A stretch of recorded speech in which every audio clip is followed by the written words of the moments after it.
Hello and welcome to the AEW Forbidden Door 2025 review. I'm Michael Hamflett from WhatCulture. I'm joined by our brilliant producer, Adam Nicholas from WhatCulture, and we are here to discuss everything that went down at AEW X New Japan Pro Wrestling, sort of, Forbidden Door 2025, live from the O2, our old friend at the Millennium Dome. As I live and breathe, 25 years after Tony Blair and the Queen did that on New Year's Eve. It was one of the more, I guess, AEW-centric versions of Forbidden Door this year. The build notably scaled back the New Japan involvement, but because it was based in the UK this year in the place of All In, which would typically take place at Wembley, my general sense and finger on the pulse was that people were fine with that. It's been nice to get a proper AEW pay-per-view. There were some special guests from New Japan that in some cases figured in a pretty big way, and we will certainly get to that in the review. But yes, it was certainly more of an AEW feeling pay-per-view than an AEW New Japan crossover, which we've had the previous years. We're also joined today by our live chat on YouTube. We will get into those comments. Leave your chats, your thoughts, your feelings on the show as we go through the review, and then we'll get to them at the end or halfway through. Depends on what you're talking about or what you're referring to. Nicholas, That's just me. Before we dive deep into the review of AWX London. Yeah, AWX other MISC. Miscellaneous. Not so much on this version of the show itself, but yeah, your broad thoughts on how they kind of approach this more as a, should we just give them what they want rather than trying to lean in onto this concept? It didn't feel like a concept year for it this year. Maybe not so much a concept yet, but I think still the goal of this pay-per-view should always be, these are matches you really want to see. Mm-hmm. I think that was kind of where it came from. X person from X promotion against X person from this promotion. Yes. Like, that is the exciting part of it initially, but realistically, a lot of dream matches formed, a lot of exciting matches. I know maybe dream matches might not necessarily have been the package, but I'd say overall, like, the lineup looked pretty great. Yeah, it was a strong one. There was a few. I'd seen a few jokes about sort of like because like Hiromu Takahashi, for example, being the surprise opponent for Kyle Fletcher in something of a dream match. I think to your point, maybe years ago you would have seen Ospreay and Okada in those slots, and now they're just part of AEW, so they can't represent the New Japan side anymore. A lot of like dream adjacent now. Yeah, I guess, is almost not necessarily. It feels as though Tony Khan stopped watching New Japan when a lot of people did, because Hiromu is one of those names that I would still go to in a Rolodex when my knowledge now is sort of like goes back to about 5 years ago when I was last super invested.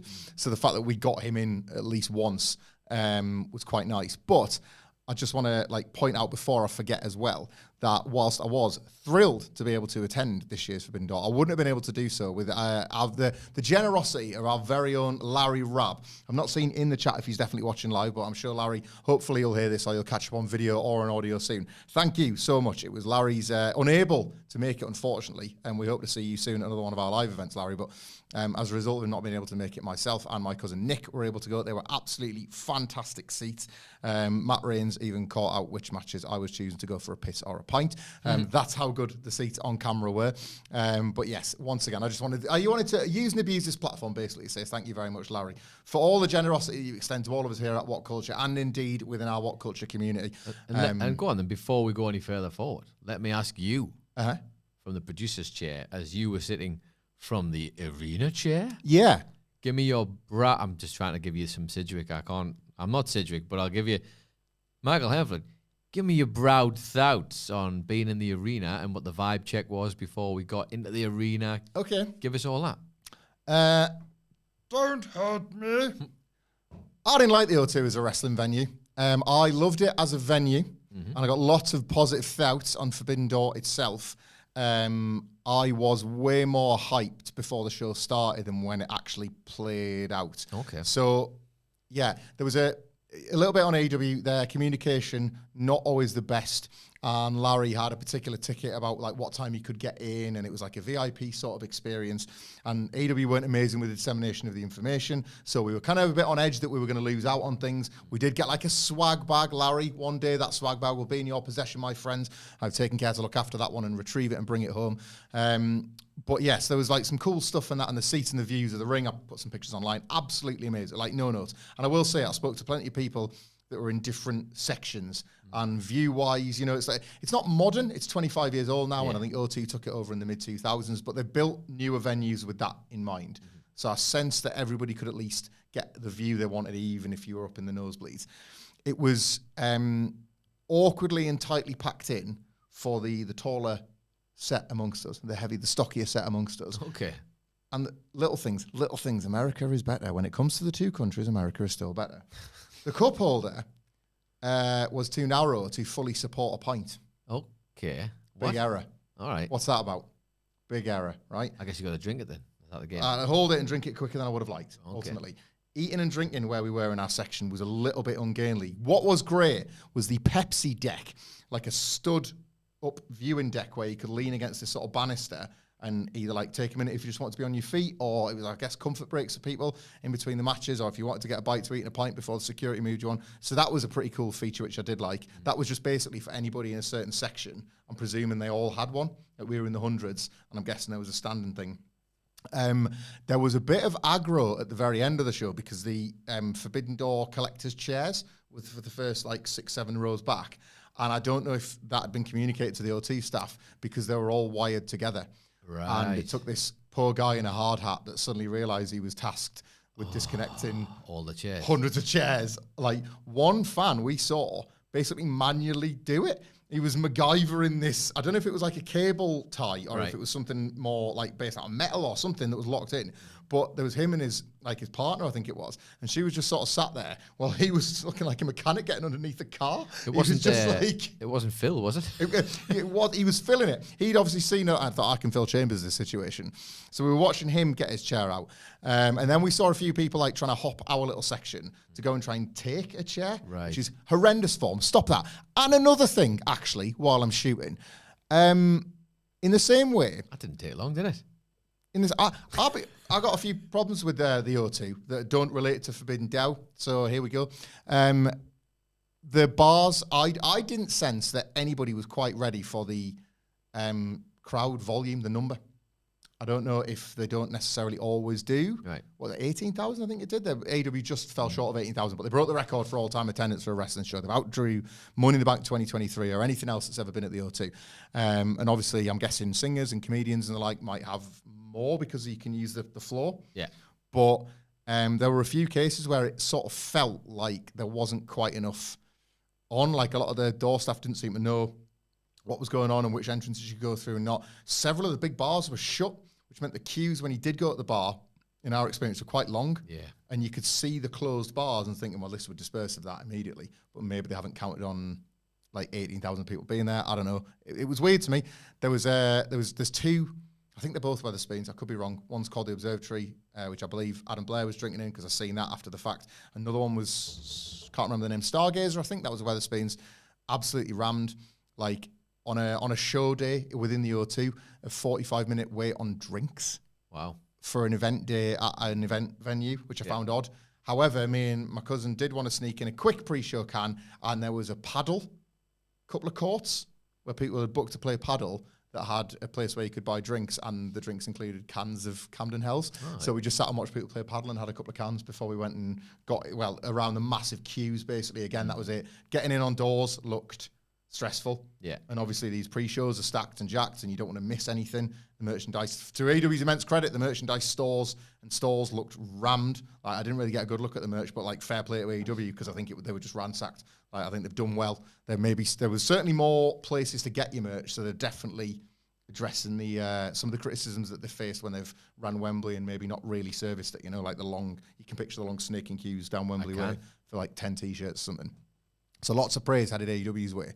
But yeah, whether or not that was communication between AEW and the O2, or maybe just even our section, you know, sometimes you don't get lucky, do you know? But like, I've seen mixed bags based on when I've like looked on Twitter and seen if this was like a shared experience about, and I don't mind a bit of a queue, but AEW doesn't give you 15-minute vodka adverts. Yes. Or another recap of what happened on an episode of Unreal or something. It's match, and you've got to kind of pick your spots. Yeah. And as a result, there was a couple of things that, well, not just for this review, but I specifically wanted to rewatch, so I was up on it because we just outright missed it, which is, you know, a reality you get sometimes. But I'm not a massive fan of the O2 as a wrestling venue. But again, I've seen some counter arguments. So different days, different nights, different needs. Of course. It was, however, great for the Indigo 2, which was where, and I'm not plugging on his behalf, but where Adam Wilborn was in absolutely fantastic form at Sweet Chin Disco. And we saw like a lot of the wrestlers that came to it had a really good time. Oh yeah, did you catch him in the end? Yeah. He was very good. He managed to. We had like a few things to drop off there as well. So when we got there, we were able to hook up with Wilborn and a few other guys. We'll catch up on that later on at the end of the review. It was really nice to meet some people that were coming to Sweet Chin Disco. Met a few people in the arena as well. You were all class as you always are. Our fans are the nicest ones. So yeah, the Indigo 2, love that. Love the concept of that. It's very nostalgic for me to go to the Millennium Dome. It's right in the sweet spot of a period of my life that just for some reason is like buried and lodged deep. But the O2, not for me. London crowds are different to northern crowds as well. I'm just going to say it. Aggia. I see. A bit. I don't know if it's like a London entitlement because you live in the capital city all your life. Oh, I see. We're getting the guns right out today. I don't just putting it out there. Not the... This off the back of Birmingham slander for you as well. You must be right in the mood. Yeah, well, maybe that's it. Maybe because I'm seeing the second city gets to catch some strays on Raw. But, no, it's... I've watched wrestling in London before, and a fight broke out at one of the ones I was at. So maybe that's developed a bit of a chip on my shoulder because that can just happen anywhere. But it's the only time I've seen it at a wrestling show. And then there was in our little section, it got really awkward and difficult. And shout out, and I hope they don't watch, and I have no reason to believe they did because they didn't say anything like that. Shout out to the absolute wankers that were sat behind me and my cousin who were so desperate to stand up the entire show and ruin the view for people in front of us that whenever there was one of those moments when naturally everybody stands for like a big pop and we would do the same, they would whisperingly in front of us, stay standing, we want to stand up, and the people behind us are complaining. Don't be a dick. Don't be a dick. They were like putting pressure on us to stand up, and they were like... Yeah. They're not cool. Like, you stand up when you're excited, but don't ruin the experience of other people. Sorry, I'm off my soapbox now. No, I agree. The show was good, and I'm looking forward to diving into it, but there you go. There's some real-life, in-person thoughts. Sorry if I've slaughtered the sacred cow too. Yeah, I mean, you tried. I'll give you that. You It was tried. a stretch, wasn't it? It was a stretch. The Millennium Cow. But you know what? I like that you tried. Yeah. You're still my big, strong, brave boy. You're okay. Thank you very much. Well done. Speaking of big, strong, brave boys. Just like that. And girls. The pre-show was absolutely full of them. In a quick recap that I won't go sort of too detailed in because it was obviously when people were filing in. We had Yuri Uemura, Desperado and Paragon versus the Crew and the Don Callis family. Uemura and the guys got the win on that with a pin on Leo Rush. Was filing in for that one, so I can't pretend I saw even a moment of the action other than I think we heard it was the Crew's music maybe on the way in. Gates of Agony and Ricochet against Jet Speed and Michael Oku. This was super cool, obviously, for Michael Oku to get this moment in the O2. A Rev Pro standout and a British wrestling favourite in an era when there aren't too many of those currently. And it was really great to see Michael Oku getting that moment. I think he posted about how he'd sat in the gods at the O2 loads of times in his past. One of them really living his dream moments. He did get beat, but maybe that's not something that bothers a wrestler too much when they get into perform on a stage quite like that. And fingers crossed, it's the sign of more things to come for Michael Oku and Amira as well with an AEW. Then we had probably my favourite match of the entire pre-show, the Triangle of Madness, teaming with Megan Bain. Oh my God. Against Willow Nightingale. Oh my God. Queen Aminata. Oh my God. Chris Statlander. Oh my God. And Harley Cameron. Oh my God. In an absolutely kick-ass 8-woman. There has been a lot of whispering that there could be the first ever women's Blood and Guts this year. And despite AEW running a big weapons-heavy cage match main event at Forbidden Door, I would be all in favour of it because of what we're seeing now. Not just in terms of the overlapping stories. You had here Willow Nightingale and Chris Statlander's on-again, off-again friendship and an accidental attack on one by the other, but also the constant, never-ending fight between Queen Aminata and Tekla, which is getting them both over. More on that on the main show because that's how popular that's been. How quickly the Triangle of Madness, the Triangle of Madness, have connected. Tekla in particular kicked ass, and by the way, shout out to Tekla. Myself and Nick helped her slice a lemon with a sharp end of a ring pull at Sweet Chin Disco. Interesting. And she was very grateful about it and very funny too. So yeah, there's my little name drop of meeting Tekla briefly. But all 8 of them kicked ass. Love the match. Question. Did you do the spider with Tekla or not? No. Oh, come on. Those my spidering days are behind me. No, I don't think they are. I think you've they're seen very, very much in front of you. I don't know. We'll see maybe after the Great North Run if I'm any more supple, but it's not looking good. But I feel disappointed by you. I'm not gonna lie. I'm a little bit disappointed. You had a good chance to do a spider there. I didn't do a toxic spider. No. I was just toxic. Just did the toxic Just spider. straight up toxic. Just toxic person. Just a toxic spider meets toxic Hamflett. Just a toxic presence. Intoxicated Hamflett meets And toxic spider. I want to isolate, because I feel like I praise them all collectively, but I really want to isolate Megan Payne for praise again. I'm not the first, and I certainly won't be the last, but something very special feels like it's happening with Megan Payne. Everybody's seeing it.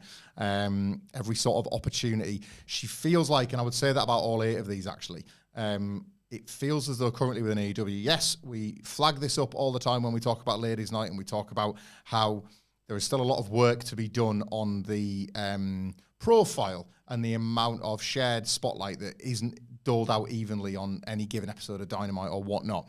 But I think it is undeniable at this point that the floor of the women's division has gone through the roof. Like, if you think about how high the bar is of the ceiling set by Toni Storm and Mercedes Moné, there could be the concern that the gap is too wide.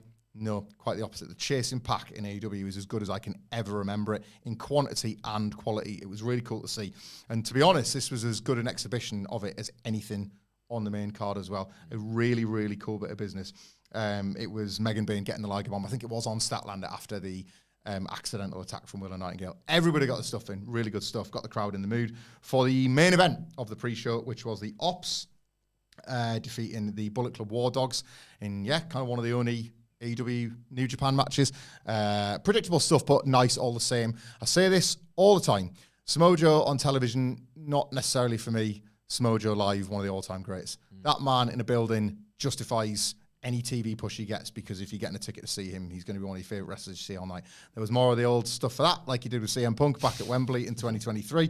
3.5 stars. Robbie X, that was really nice to see Robbie X in particular, having him been like something of a Brit Res journeyman, getting this fantastic moment in the O2. As part of the Bullet Club War Dogs, Gado was ringside with the Bullet Club, which was quite something to see. Again, a man possibly past his best creatively now, but they're a man responsible for so much history just suddenly popping up ringside with the heels.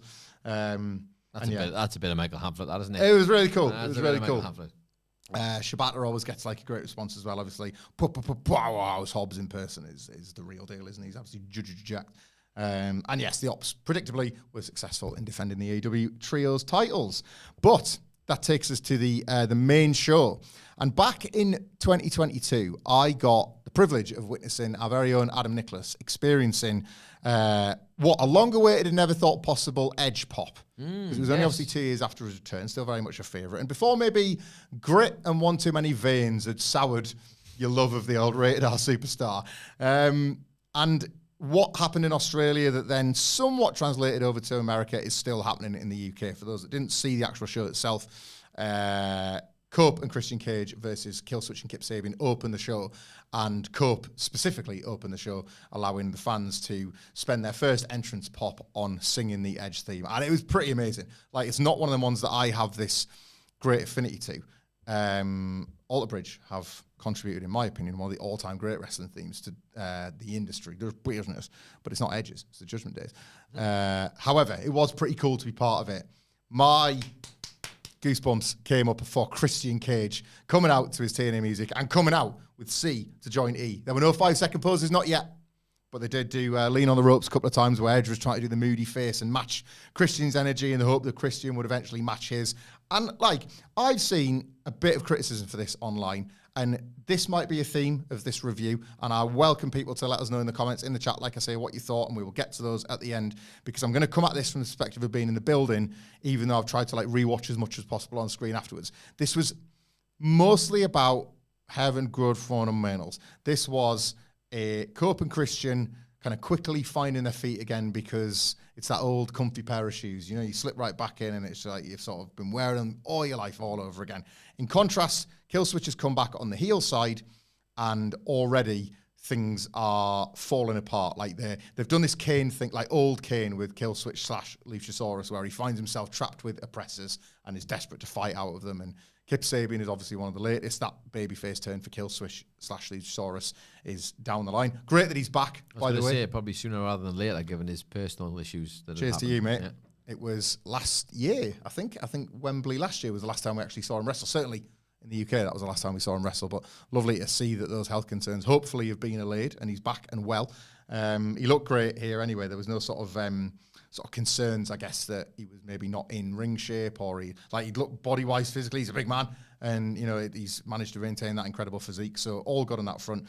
Yeah, there was a few miscommunication spots between Luchasaurus and Kip Sabian, whilst Cope and Christian were able to basically keep it smooth and keep it together. Cope took the body of the match in order to give the Christian hot tag and I guess test his babyface resolve and test if he really had it in him and did want to do right by the team, which he ultimately did. And the two of them debuted actually kind of a new finisher. It was sort of a 3D with a spear where Christian elevated Kip Sabian while Cope was coming off the ropes. I guess 3D come heart attack considering that it was the spear. We also had a point in the match where Cope did his spear off the top rope, like the kind of scaled down version of the Jeff Hardy spot from the ladder match.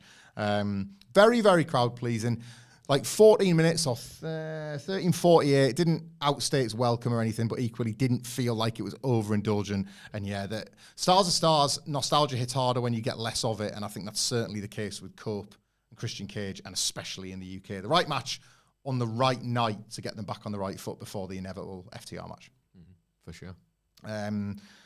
So yeah, that was, again, it was relatively consequence-free, that one, other than getting the old boys back into business. Next up, however, the TNT title was on the line. Kyle Fletcher versus Hiromu Takahashi. I have to confess, I missed the whole thing. Oh, really? I genuinely believed that this would be given time that it deserved. It would be given maybe sort of like 12 to 15 minutes. And I thought, right, I watched the entrances. Entrances are important, guys. And then thought, they're going to have a couple of early lock-up exchanges. That is definitely time for me to go for a pint and piss and get back. No, missed a whole lot. Stuck in a queue for upwards of 50 minutes. Did, however, meet SoCal Val of TNA fame, who just happened to be like walking past our little bar at the time. Got a picture of her, which was dead cool. Told her she was a big deal in the UK as far as I was concerned. So it was really awesome to meet her. As far as Michael Hamflett, the king of the United Kingdom, Look, apparently. I saw her making towns to TNA in some of the trench years for that company. It was nice to see her just having a great night at the O2. I think she was impressed because I think I saw her later on. I should point out where we were was like level with press on the A side, like hard camera alongside. And I knew this because I looked directly across me and I saw Simon Miller, who was doing the press conference for us afterwards. So shout out, Miller. It was nice to catch you on the night as well. But yes, I did have to go back and watch this on TV. And to be honest, maybe that was the benefit for it because it was really, really cool to get a proper look at Takahashi doing a kind of scaled back version of the psychopath that once just dominated the juniors and frustratingly will never get the promotion at the heavyweights. But the two of them had, like, to be honest, when I watched the bulk of the show on rewatch on screen, one of the better matches of the night. So I was all the more gutted I missed it in the building on the evening. Exactly what you would have expected in terms of Takahashi raising his energy levels to meet the standard currently being set by Kyle Fletcher, who, I'm just going to parrot the take of everybody else, looks like the top heel of this company in his time. If it doesn't come, we'll be booking malpractice. He's in a really nice spot at the moment, just establishing himself as a TNT champion. But every occasion like this, where you've got that singles platform, that elusive and all-important, really, singles pay-per-view spot, there can only be so many doled out on any given show, as this card is evidence of. Fletcher's earning it every month with performances like this. And it's really cool. You'll remember this from the WCPW Defiant days, Nicholas. It's really cool seeing Kyle Fletcher, transformed and all, come back and work the UK when a man called Kyle Fletcher, but with half the size and double the hair, was making towns over here with Mark Davis's Aussie Open. What feels a lot longer than 5-6 years ago. Oh, it feels like an eternity ago. But watching his glow up has been absolutely delightful. The amount of commitment he must be putting in is insane. And the fact that, as you say, it feels like he's in that prime spot. We obviously got a return of another person who was once in that kind of slot of the next big thing in the company on this show. But he really does feel like, it feels like a long time since we've had this red hot.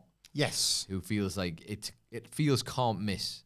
And No. it's always dangerous saying that because, you can miss. I've seen it happen. People miss even the most open of nets, but he just feels like he's got all the momentum at the exact right time. No. And we often sort of make the point about how, it's just the who wants it, but that's a very real thing. Like, you do wonder sometimes who's A, putting the hand up, but B, then when given something, actually living up to the opportunity afforded. So it's a very delicate balance in pro wrestling, isn't it? And I think sometimes you see both. You see creative put their kind of force behind somebody and it just doesn't really take, or the worst way around, you see a performer go out of their way to get themselves to the level and not be rewarded with the booking. There's nothing like it when the two are actually when you get simpatico. It's the best. In unison, it's incredible. The more cruel one is usually when someone really does want it, but they just haven't quite got that next tier. Yeah. That top tier. And I don't think we're seeing that at all with Fletcher. No. Which is good, because you could be forgiven for looking and thinking there was nothing wrong with the tag team of him. No. And well regarded. Mark Davis. Yeah. But they were incredible in a very different way to what he's doing now. Yeah. And it's amazing to see how many different gears he's got. Different gears, different needs. And he's only just getting started. It's all the cliches are true when you're seeing somebody on that ascendancy, I think, and we're seeing that definitely here. And he did retain the TNT title as predicted as well. That's it. I'm kind of critically analysing as I go here. That was, I would say, a fault for me personally, a fault of maybe the booking and maybe the card a little bit of both. There was a certain lack. This was a good show, and as we go through, there's not going to be much I'm going to be heavily critical of, but it didn't quite hit great for me very often. And I think one of the reasons was, with a couple of exceptions, it was quite predictable. Forbidden Door often creates that problem because it's not impossible, but unlikely that companies' titles will change hands on a show if maybe it doesn't suit what the booker had in mind for the title change. However, on this one in particular, there weren't too many matches where I think you could feel the arena go, I didn't see that coming. There's quite a prominent one that we're going to get to soon. But there was a sense that there was an exhibition-y feel about a lot of these matches, even when they weren't necessarily Forbidden Door, even when they were maybe AEW versus AEW or whatnot. And I will that a slight mark against it. I don't think I had a really good time at the O2, and I sense that most people did. I've heard very few people come away from the live experience and say they had a bad time. But I also think, and this is how high the bar is, I would classify this whole show as on the low end of AEW pay-per-views. Yeah. But we talk a lot about the standard they've set. Even when they've increased the schedule, they're selling them at $50 a shot in America or whatever it is. I know I've seen them somewhere at like $39.99 here. It's a premium product, and they sell that premium product and earn the reputation they've developed as a premium one. So for me, it didn't quite hit those heights at any real point on this show. And I think this match is a good example of that. It was the TBS title, Mercedes Moné in a four-way, defender Alex Windsor and Persephone. First of all, the positives. Another good night for Alex Windsor. Another example, like the women in the pre-show, of how high the floor has gotten in AEW. Alex Windsor currently has got a bit of a relationship on the go with Toni Storm, and might indeed be in consideration for one of those title shots as time moves on, but doesn't feel like their next top star in waiting, and yet has instantly offered some credibility and like sort of assurance to the mid-card or whatever you want to call it. I just think someone like Alex Windsor is a perfect example of how the quality bar has risen rapidly within AEW, and you welcome, unlike the men's division actually, you welcome a new signing to come and test themselves in those waters. How was the crowd reaction to Alex Windsor? Obviously, her being the hometown. Big. Big? Yeah, big. She got the... Obviously, it translated well, yeah? Yeah, the Windsor sting gets that big reaction in the building when she comes out. Obviously, I think, she debuted at All In, which historically now has been associated with Wembley, but hasn't yet had that opportunity to get that big UK venue reaction. Somebody else that has plugged away and worked away and is so well known. You'd think it'd go in the opposite. You think that a lot of people in those buildings would have seen before would be like, oh yeah, I'm used to them. But I think the jump up to the big arena, it's like a brand new thing. Of course, I wanted them to have that career moment, and there was a bit of that for Alex Windsor in the air, which was quite nice. And I'd say earned as well. She's been great since she's come to AEW. I didn't actually know much about her when she arrived, but everything I've seen, she's been right on the money. Another one, like, you really can't replace experience, the miles that she's put in, like on the clock in her career, but also like making towns and reps and everything, just ready for the stage. It's been ready for longer than she's been able to get access to it, Persephone, who we've seen in dribs and drabs on AEW in the past, and Bozilla, who was the one that really made the headlines. She kind of became the story of the match, really, the biggest and most physically dominant of all the women, and thus the challenge, the toughest nut for all of the three women to crack. Many of the sort of sequences were centered around Bozilla just being too physically dominant for any of them, not least for Mercedes Moné, who will typically put a body on the line or will just like not really know her own size or weakness. That's kind of part of the Mercedes Moné / Sasha Banks package, and we saw loads of that here. unfortunately, we saw quite a lot of, I don't want to say botchy, but just slightly sloppy, like sequences of action, just some transitions that maybe weren't the smoothest, a couple of ideas. It happens in multi-person matches where every now and then you just stutter step or you just fall off going for something like a sunset flip. It can be the tiniest thing, but it can really break the immersion when there's other bodies in there and some wrestler's supposed to be, say, running into something and then has to stop dead. Yeah. Or can't break up. There was quite a bit of that going on, and it happens sometimes. It wasn't, I would say, it was nowhere near a flop or it was nowhere near a bad night for any of them individually. But again, it's the nature of the Forbidden Door somewhat. If there's an exhibition feeling, if you're not really in doubt that Mercedes is going to retain, you then kind of encouraged to scrutinise the action a bit more. And upon scrutiny, I'm not sure it fully held up. Just not the best night for Mercedes on a run that has otherwise been stacked with best nights. Forgivable at this point to have what for her was like a tiny off night. And even then, her presentation was incredible. She brought out the beefeaters that were holding all the belts. I think she's up to 9 belts now, including like the likes of the Owen Hart one and stuff, and carries herself like the star that she massively is. As I say, wins are getting a great response. Persephone, like, people were coming up for her big stuff, but Bozilla being one of the talking point wrestlers, I would say, coming off this whole show was nice as well. It's funny. It was Stephanie Vaquer last year, and she got signed by WWE. Yeah, that's so true, yeah. You have to wonder how many wrestlers would have seen this as a shop window. Shop window, for sure. Yeah. I never even thought about that with Stephanie Vaquer. Yeah, this is it, right? It's like it feels longer than a year ago, doesn't it? But it really does. Like, especially even just what I watched the footage not that long ago as well. Like, just to recap, and like I think it got played somewhere on Twitter, and it just looked like 2 years ago, 3 years ago, rather than just literally last year. 12 months ago, and a free agent and available, so crazy. You'd like to think, obviously, this year, anyone that's got that standout thing, that's like a bit of a lesson learned for AEW, and it's if the wrestlers are on the open market and can take the deal they want. So if you want somebody, go and get them. And Bozilla might be somebody we see again. Somebody we will definitely see again, because he'll be back to commentary duties, was Nigel McGuinness, who was challenging Zack Sabre Jr. for the IWGP title. They built to this with McGuinness.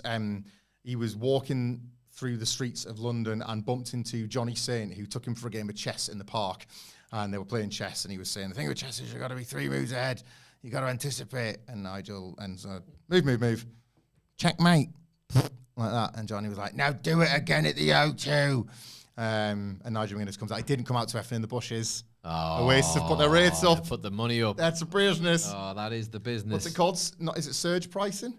Yes. They put that up on their the licensing now. Not just the tickets now. Became such a big fan of it with the tickets. Yeah. So yeah, no effing in the bushes this year, but Nigel's version of it, obviously, and he comes out. Both men get a great response as well, you can imagine. You know, like British wrestling icons in their own right.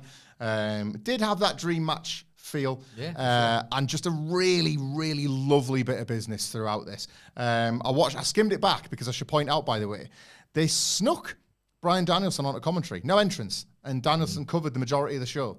And it was great seeing him at the desk, but I would have happily welcomed him out with a big yes chant in the O2 or what. Maybe that was him. That feels like a very Bryan thing, doesn't it? And not want to take the attention away. Well, and considering he was part of the kind of finish for the Hangman dethroning, wasn't he, of Mox? True. And maybe didn't want to take the limelight. I was pleasantly surprised to hear him on commentary as well. He's good, isn't he? And he's good. He's really good. Like he could do that gig full time. His enthusiasm for, he seems really buzzed at the prospect of getting people over or getting moves over that you don't know what they are. He wants to help. I don't ever get the sense that he's trying to put himself over. It's always for others. I love that enthusiasm he brings. Especially a lot more now as well, without being an on-air talent in terms of like a current wrestler. Yeah. Because back then, if he was in character, he would try the odd bit. But this is literally just him, like, completely in love with what he's watching. Yeah. In love with what he's watching, or giving very fair critique even to wrestlers maybe he doesn't, in kayfabe or not, actually like. And I wonder if he can love wrestling now without that thing that he used to talk about where he hated that he wasn't doing it himself. You know, because he's managed to do so more than he would have first thought when he was first forced into retirement. It makes you wonder if that love isn't bittersweet anymore. And it's just, it's good this. Yeah. Rather than when there was a little crackle in his voice when he had to be the frigging GM of SmackDown or whatever, you know. Secondary to Shane McMahon. But back to wrestlers who are of that greatest in the world, like Shane McMahon status, Nigel McGuinness and Zack Sabre Jr. Like a minor technical classic, no, I say there's no big stuff. There was, But it's that usual thing where, like, Zack Sabre Jr. doesn't want to get dragged into the deep waters, you know? And he, as a result, tries to constantly counter, manages it, and ultimately, after, like, a series of roll-ups, reversals, and all that really, really good and smooth stuff, we had Zack Sabre Jr. getting the win with a sunset flip at, like, 17 minutes, and kind of out of the blue as well. A little bit... not like sort of, it didn't feel like the match was over or that McGuinness was necessarily like just out and beaten, but he was out wrestled. It was one of them finishes that you like getting sometimes, kind of one of the like the abrupt ones, but that feel, he was just out wrestled, and that's what can happen sometimes by Zack Sabre Jr. You can get pinned. They did lean on Daniel Garcia, who came out with Nigel McGuinness, looking like he was going to turn at the end of the show, at the end of the match. Tony Schiavone got into the ring with them, but it was actually quite a nice bit of production from AEW. It was just a coincidence. Tony Schiavone got in the ring to announce the attendance, and Garcia quite dramatically took his jacket off, spun Nigel McGuinness round, but gave him a hug and left, and then Tony Schiavone announced the attendance, and it did look like they were setting that bit up. Aye. So yeah, that was pretty cool to see. The turn is coming, but not yet. Nicholas, I'm going to take a break before we move on to the next match, because in the process of that one, my chat completely crashed. Okay, wonderful. And I've lost all the comments from the top. Have you still got yours up? But you know what? You're in luck, Michael. Because one of us is a professional. And that is always you. And it's Adam Wilborn. He's not here. All right. No, I'm joking. It is me. So what would you like? Well, what I was going to say was, as long as you've got them, will you be the comment reader outright after we've done the review? Just so nobody's paid comments get missed. No, of course. Thank you very much. We would never miss. Well, that was it. I just didn't want to. I wanted to reassure anybody because my feed has completely crashed. My most recent comment is from Frank Castle 1984, but I didn't want to lose out. There's a whole mix, as well. Yeah. So we will go. If you've left a comment, don't worry. My screen's completely frozen, but Nicholas has got those chat comments, so we're all good. That's right. Just pass the book to me. Thank you very much. The pressure's with you now. So Tony Schiavone in the ring. I've got the number here, 18,982. So it was a 19,000 barrier they didn't crack, but still the highest attendance in O2 history. Take that WWE without even needing to say, take that WWE, you know. So yeah, Queen Aminata and Tekla are seen on the screen, still brawling. It's their fight forever, Peter Griffin and the chicken. That's exactly what I was thinking of, Peter Griffin and the chicken. And they're kicking each other's ass, and it's gotten mega over, and it's mega class. But there's a purpose here. The brawl breaks out back into the aisle from earlier on in the night. The Triangle of Madness appear to have got the numbers game on Queen Aminata, but Jamie Hayter returns. Massive pop. The music hits. She comes out. She kicks Beard of ass, kisses the muscle. Hopefully that means she's back. Hopefully that means Jamie Hayter's going to get back to business. But much like last year at All In, I don't want to have to see her keep him returning from injuries, but I do like getting to see her return. It's Jamie Hayter. Of course, it's Jamie Hayter, and actually getting to see her at the right time as well. Yeah. Is always nice. Right. We heard people was the opportunity to go for another piss and a pint after those entrances, which means I also missed most of this. It was the Hurt Syndicate defending the tag team titles against FTR and whatever Brody do. Interestingly, it was needing. I want to shout out Adam Blair. You know, the one that's normally in charge of the data. Panda Blair himself, at Adam Wilton, at Jose Palmaris on Ladies Night, but specifically Panda Blair, who filled me in after Forbidden Dow on what actually went down here, because I was trying to save battery on my phone, and I'd not read all of the chaos that went down at the end of this match. So yeah, 3-way for the tag team titles, not fought under elimination rules, which had appeared online in multiple, we talked about this on WrestleCulture actually, it appeared in multiple outlets online, but it wasn't really clear if that was definitely the stipulation or not, because as soon as the match was announced as a 3-way because of the tournament final, the cynics amongst us suggested it might be to save the Hurt Syndicate from doing the JOB. Oh boy, was that ever true. After a match that was largely quite well received, thanks in part to just how over Brody King is, how cool Bandido stuff looked, and how continuously brilliant FTR are in any tag setting. Not to undermine the Hurt Syndicate, but you just felt that the sentiment was with those two teams after the 30-minute draw on Wednesday on Dynamite. 3 masked figures came and took the Hurt Syndicate out of the match completely. The masks came off, and they were revealed to be Ricochet and the GOA, the former Gates of Agony. It was revealed by Ricochet after the match. He held a phone to the camera and revealed that it was a revenge attack for all those months ago when the Hurt Syndicate held him up by his head and revoked his membership, tore the membership card up to the Hurt Syndicate. That was Ricochet's plan, apparently paying off. This does, of course, tie into the fact that they've just aligned with MJF on Dynamite, so is there something to that? I guess we will see. But also, politically, it did not just remove Shelton and Bobby from doing the job, it removed them from the ring while the job was being done. That is some business. Some business, all right. Could be a coincidence, couldn't it? Could be. But yeah, anyway, the Hurt Syndicate were not involved in their losing of the tag team titles. It was, in fact, FTR that were pinned, surprisingly, by Brody Doe, who became the tag team champions at the Brody Doe 2 in a finish that wasn't great. They were doing the thing where Brody King lies on his back and catapults Bandito onto the opponent. That went fine, and he landed on Dax, I believe it was. But the referee went 1, 2... could have just counted 3, but he was waiting for Cash to get in the ring to make it look like he was dramatically close to making the save and not quite.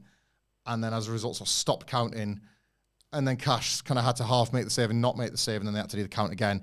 And it really did dilute the pop. Because it's one of them awful situations where a bit of a tricky botch happens at one of the worst possible times it's happened, basically. And you could feel like we just came back in just in time to like see the title change without actually being able to figure out what had gone on for the somewhat muted reaction, but Brody Doe, that it didn't matter. They still got a massive response anyway. Nobody really saw a title change coming too. It's going to be interesting to see if FTR are brought back into the title picture to defend against Cope and Christian Cage at All Out, or maybe AEW have just seen that match as not needing the belts, and they're kind of striking while the iron's hot with Brody Doe. New tag team champions. Yeah, new tag team champions. Brody Doe have been great together as well, so you can't say... Not something you're excited to see, I don't think. Like, genuinely interesting, genuinely love Brody King. Like the... I thought it was... No, I love Bandito too, sorry. I was going to say, I feel like you've just done Bandito. Didn't mean that, Bandito, no. Love them both, but Brody King in particular, the reactions have been justifying more than he's been getting. I think it's been coming for a while, and I think it's nice to see it's finally... Like, House of Black was always fun, but it never quite maybe got to where it should have got to. With these two, it feels like they've... Like a perfect, weird, odd pairing, I think, that seem to be working very, very well. That's styles complement one another, man. Their styles make fights, and they certainly do complement one another. Bandito, I feel bad now burying him. I didn't mean to. Yeah, they're like, it's weird, right? Because Bandito's so physically strong, but because he's hanging out with a big guy in Brody King, you were then kind of like you position them as a big man, little man team in your head. Mm-hmm. But then Bandito will do his own feat of strength. You're like, hang on a second, they can both do everything because Brody can fly. They're both different shaped hybrids. So I think I know the tag team champions, so that should reflect the ceiling, but I think the ceiling goes even higher with these two. I'm really glad they won as well. It genuinely did feel like a nice sort of splash of cold water in the face of the division. And presumably now with the Hurt Syndicate and along with the titles and moving into this thing with Ricochet and the GOA, we will get to see if this MJF split from the Hurt Syndicate is legit or what's going on there. I want that. I want some sort of clarity. I'd like to know what's going on there because it's been weird, hasn't it? It is weird, isn't it? It is weird. Next up was the unified title between Kazuchika Okada and Swerve Strickland. A couple of things here. Swerve Strickland, as we now know, as we kind of was made aware of before Forbidden Door, but especially in the aftermath of Forbidden Door, is going to be a huge loss to AEW now as he goes off to recover from injury. They did work that into the post-match, which we will get to.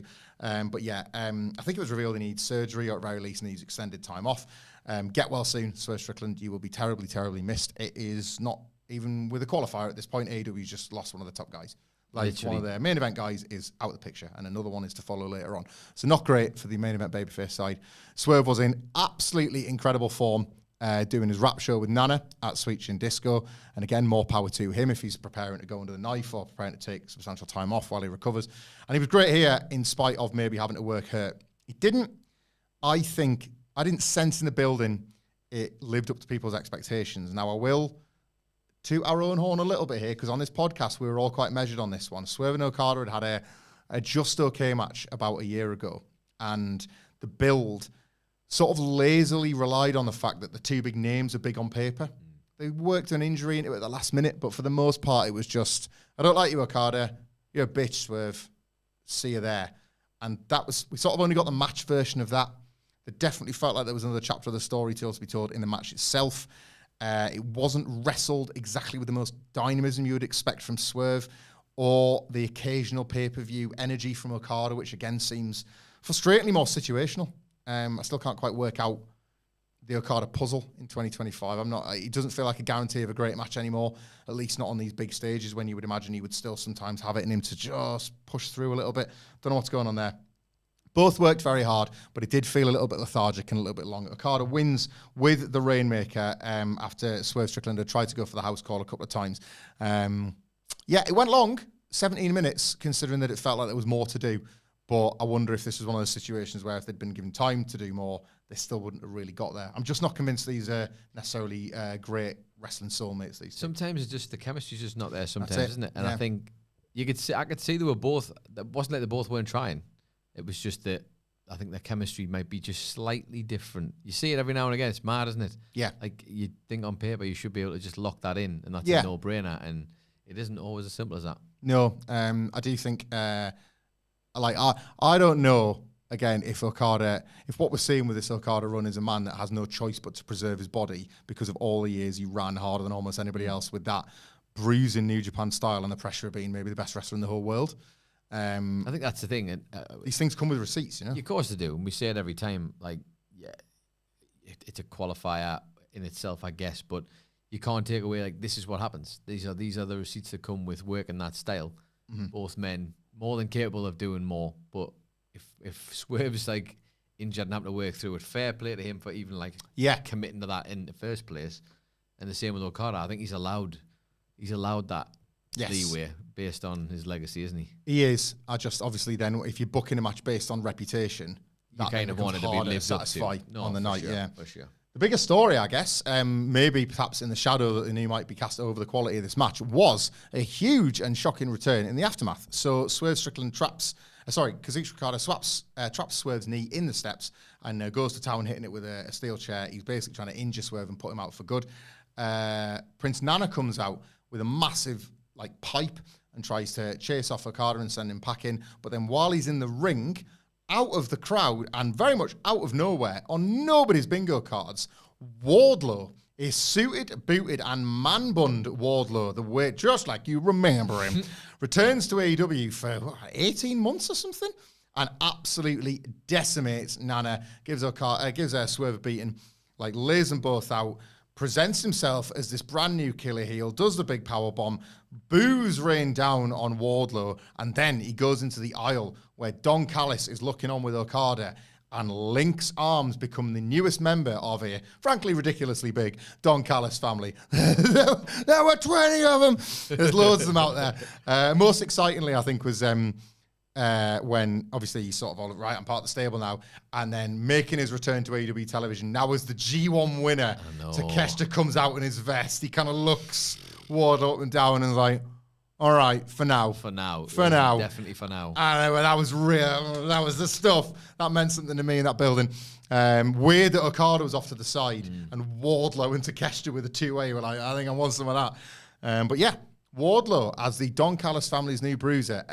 Knife-edge stuff, this for me. He either very, very dejectedly fades into the background of this million-man stable, or the whole thing very quietly becomes centered around him, and Takeshita's jealous side comes out, and that's how he's ousted from the pack. I don't know. Wardlow's exciting to me. I like seeing Wardlow back doing this. That scenario you've just played out there where he is the user stable as a focal point. I know people might be looking at this and thinking, well, man had his chance and didn't take it, or had his chance and wasn't given the tools to push on to the exact level, whatever version of that you feel might be true. Yeah.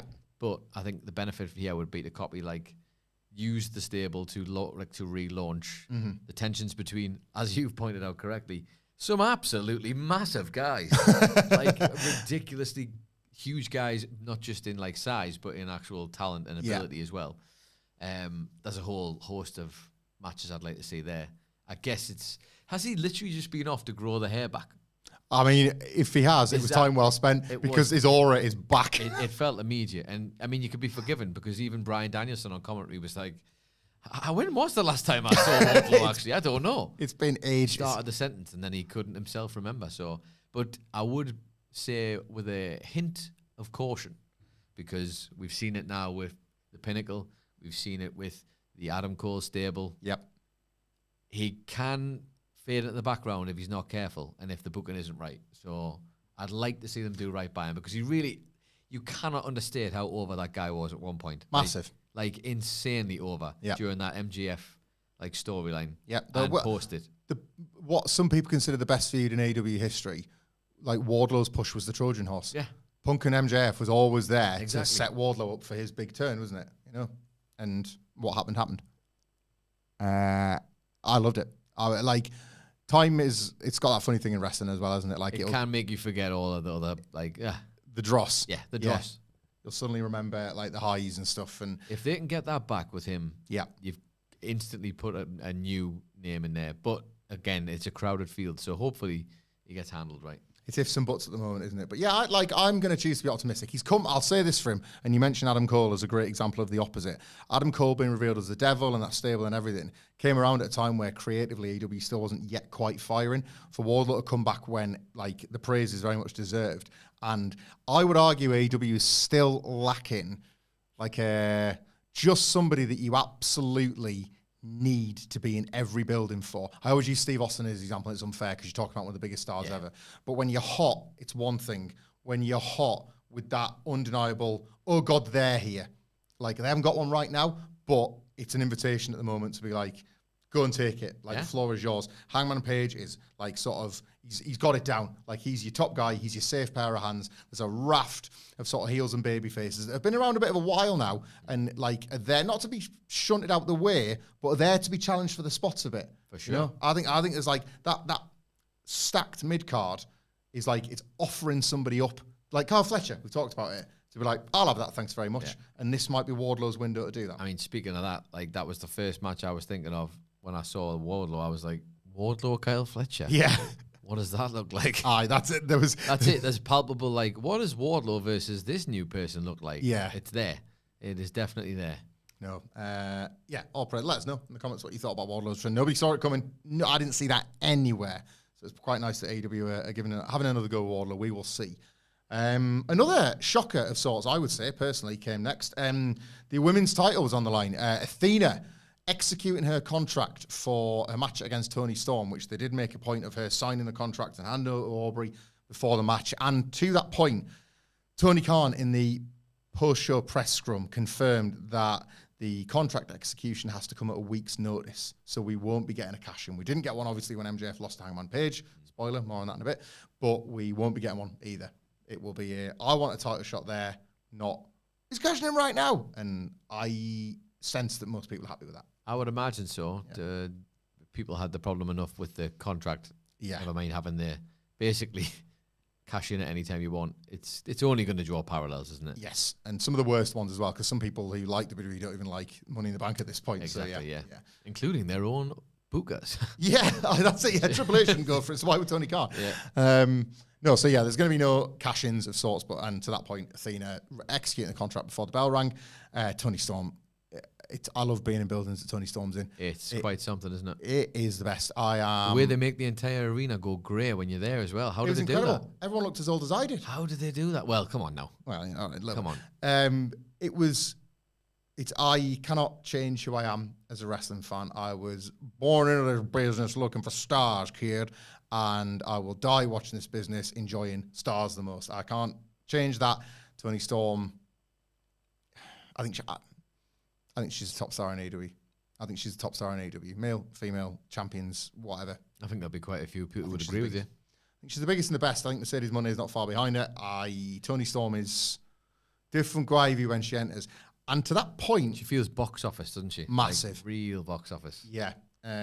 She'll be the front and centre of the promotion for Grand Slam, as AEW will be back in Australia in February. It was also announced on this show that they will be back in the UK in December with I want to say a Cardiff Collision and off the top of my head, a Manchester Dynamite. I might have got those two mixed up. But again, much like some of the wrestlers we've mentioned, somebody that has been up and down our roads as Toni Storm. So it's still really cool to see her in the UK as a massive star, considering most British wrestling fans will have seen her wrestle at some point, in their local town when there was the boom happening, and she was such a big part of so much of the BritWres boom. But this timeless character transcends all of that. And if I'm honest, it kind of transcended this match a little bit. The experience of the timeless Toni Storm in person, experience, and getting to see Athena in this match very, very cool. The match itself felt like it had more to do. Hard hitting, at times dramatic. Billy Starks was nailed. She tried to interfere early on, and Toni Storm hit her with a Storm Zero on the floor. And that was such a great way to write her out. Such a vast, like the first half of the match, she was down. This wasn't punch the manager, then 2 minutes later you're dealing with them again. Starks was down and out for yonks. But like, what a way to do it, you know? As she does sort of get herself back in the mix later on in the match, she's able to provide a little bit of distraction, enough so for Athena to hit the O-face onto Toni Storm, but it was like more of a hangman snapping her over the ropes way, rather than obviously the proper O-face into the ring. So it's not quite enough to get it done.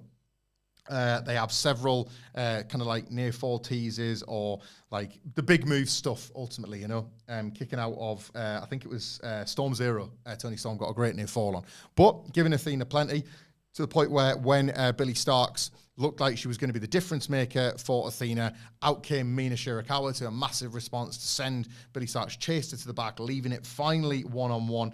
Athena goes for another O-face, but that is countered into Toni Storm's the TCM chicken wing she does. And somewhat surprisingly, Athena taps clean. Contract executed. Athena loses again. She's lost to Mercedes Moné. She's lost to Toni Storm, which, to be absolutely fair, they are the pillars of the two divisions in the AEW Women's Division. You know, you've got the TBS and the World Champion. But it's really hard because it's okay. Like, the pecking order is AEW, Ring of Honor. And the pecking order in titles is World, TBS, Ring of Honor. So, in theory, no rules have been broken, you know. Athena has only lost to those two. She's still the forever world champion. And in Toni and Mercedes, Toni has beaten Mercedes. So the pecking order is sort of perfect in that regard. Who can beat Toni? Well, if Mercedes can't, nobody can beat her. Well, if Athena can't, nobody, and so on and so on.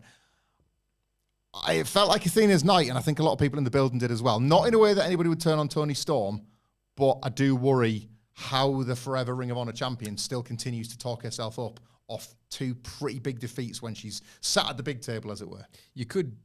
There's definitely an argument to be made. It's good fuel for like the heelish way of I'm still the forever champ and kind of no selling the losses. True, yes. That does work in that regard. But yeah, I think it's more from the fans' perspective, you've got to start wondering, like, you immediately think as soon as someone loses that streak, whether it be like quote unquote legit or not, you know, like in their own lane, is it still as exciting? Yeah. But then I do think there's enough, yeah. I think there's enough. But you don't want to. What you don't want to lose is how much the fans have clearly. They're clearly into Athena. Yeah, like that feels like very palpable. Yes, but you can't. You can only do it so many times. I think 2 is probably the most. I'm not sure it goes if it's unless they're going to do a generational, incredible moment of she's got this great streak and then she has a different streak at the same time. Yeah, which doesn't really exist on a different platform. Yeah. It's a hard sell as well, that one, isn't it? Real hard sell. I have very few wrestling like core tenets that I'm not prepared to like make exceptions for. And this is another one of those. However, I do always hold quite strongly to the idea that fans back winners. You need to like win, even as heels, like fans will back hating a heel, but they do need to win. That's why we always say wins and losses matter, because you need to feel like you're on somebody's path with them. And if you've been on Athena's path, as I sensed quite a lot of people were, this was more so that I would say than the Mercedes TV loss in the tournament back in April, which was another killer match, by the way. Athena's delivering in the ring. This felt like quite a stark contrast to when she won the contract at All In, where there was that sense of, right, here we go. This felt like a bigger setback as she tapped than I think maybe even AEW would have expected. I hope that all stays well. Maybe this is all an agreed upon thing, and the Ring of Honor title loss is a lot further down the line than we think. And Tony Khan still wants her there for a bit, and it's a bit of a regroup and go again next year. I don't know. Who knows? I think you'd like to imagine there's a plan there. Yeah. And I'd have faith in them at this point. I feel like certainly with Athena's run, to have let her have it for that long, you'd like to think there was something at the end of that rainbow. Yes. Having said that, the next match is MJF versus Hangman Page. And MJF executed his contract, then just tried to kill Mark Briscoe with fire and got it unexecuted. So maybe Athena could just do that. Yeah. To like Toni Storm. And it all makes perfect sense. So I don't know why you're being sarcastic about it, Michael. I've got some questions. It's very, very clear what happened. legally. I'm just flagging some potential inconsistencies here, guys. However, what I won't do is be critical of a match that I have seen quite a lot of online criticism of. So I'm really wondering if this was an in the building versus an on-screen deal, because it was the AEW World Title match between Hangman Page and Maxwell Jacob Friedman. Title can change hands on a count-out disqualification, and this was not the execution of MJF's contract. Right, in the building, this, for a start, it went half an hour and felt like it went half that. One of the biggest compliments I can pay a match in 2025, for starters. Like, they knew exactly how to go through the gears on this one. They knew just how much to play with MJF's heat and how long you can drag out some of the more pantomime stuff he does to get them, it's MJF, maximising those minutes and maximising the response, the real visceral hatred. He's so great, because live, he's such a fun wrestler to watch, because he makes concessions for the people that want to laugh at his shtick, but then he eats as a result of some of the stuff he's done. Always measures that to perfection. Hangman Page, like the eternal, how can I put this delicately without being the typical CM Punk mark that I am? He is. I've never experienced a wrestler quite like Hangman Page, and this is especially true in person, I think. He is unequivocally the guy in AEW, and yet doesn't feel like he can ever be the guy. I'm going to make the loftiest comparison, and CM Punk wouldn't like this. I think there is a 90s Bret Hart to Hangman Page. I wonder if, like Bret in the 90s, when there was nobody more reliable, nobody more credible to put that belt on, but also nobody that could quite feel like he was the ultimate tippy-top, sorry to use the phrase, final boss guy. Yeah, that was Bret. And I'm wondering, the way that people deeply care about Hangman Page and his babyface plight when you're in the building is like few live wrestling experiences, and I recommend it to everybody.